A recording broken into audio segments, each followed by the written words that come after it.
we shared about STEM and women so far can be supported through an accurate STEM MOOC design. How can we do that? Hi there, I'm Paola Corti and I work at METID, Politecnico di Milano in Italy as a project manager and instructional designer. MOOC design and development is part of my job since 2016. Many things have changed in this very short period, and at METID we worked on many improvements to constantly ameliorate our MOOC offer. Also, most of our project managers and instructional designers are women. So it should have been natural in a way to have an eye on gender balance issues, also while designing a new MOOC. Well, it wasn't.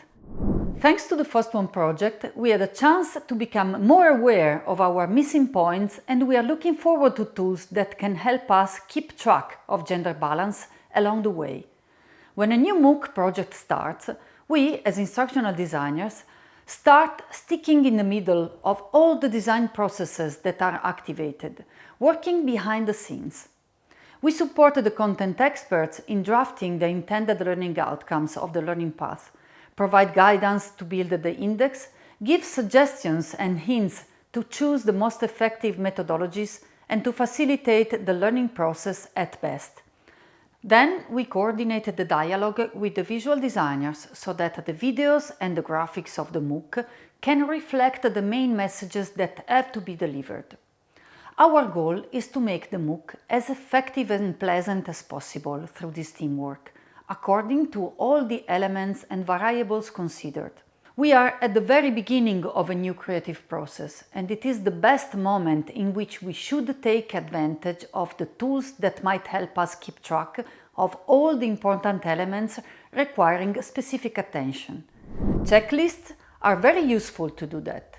You can free your mind and rely on them to remind you what needs to be kept under control. At METID, we use different checklists due to methodological and technical reasons. Talking about gender balance in STEM MOOCs, having a checklist for this topic can help our design team make gender balance naturally part of the new MOOC approach.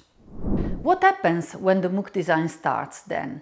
The first step requires content expert to design the intended learning outcomes, choose a consistent assessment strategy with exercises and feedback, add content and additional materials according to the chosen learning strategy. All these elements together are part of the constructive alignment principles by John Biggs. Thinking about gender balance in this phase is crucial. If all the roles involved have the right approach since the very beginning, the possibilities to reach a good result increase largely. But it is also difficult to keep all categories and variables in mind. Also, most of the time, the contingent situation is not ideal to naturally favor a balanced representation of reality. Imagine, for example, some real scenarios where you have only male or female content experts, or a set of examples to be quoted that relate to a specific gender. In these cases, you and your team might not be allowed to change all variables involved, and sometimes it wouldn't even be a good solution to change them. Many contents, textual, visual, or both, are consistently related to a specific gender or a subgroup of people. The content expert might propose images representing only one gender, or the visual designer might retrieve wonderful images, if taken out of the context, but with no balance in the overall visual identity of the course. What we can do as instructional designers is to keep an eye on the overall picture and play with all variables at the same time. It might often be the case that one or more variables cannot be changed, but why not to play with all the others? The design process sees storyboards and video recordings go back and forth between all the team members to double-check the quality and the effectiveness of the final results. We, as instructional designers, are in charge of checking the characteristics of the course that the content expert might have missed. In the case of gender balance specifically, Reading once more the storyboards before the video is recorded can be useful to avoid language slip-ups. Also, checking the visual materials suggested by the expert with the visual designers before post-producing it.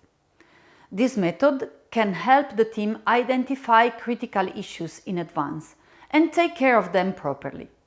Sometimes there will be no chance to make changes, even if the content is not ideal under this or another perspective.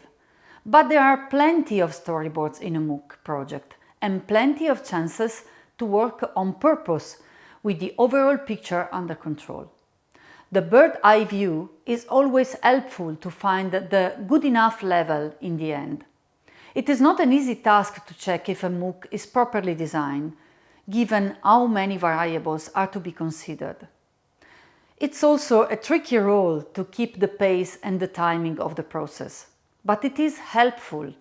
The team relies on us as instructional designers for the consistency of all pieces. In this specific case, also to check if they are gender balanced. There is no judgment in asking if a context enables certain choices or not. It's dealing with the real chances a MOOC project has to be as gender balanced as possible. The MOOC design process will always need to deal with boundaries, limits, scenario-based constraints.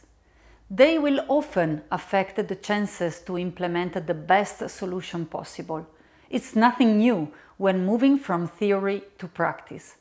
The same happens when gender balance is at stake.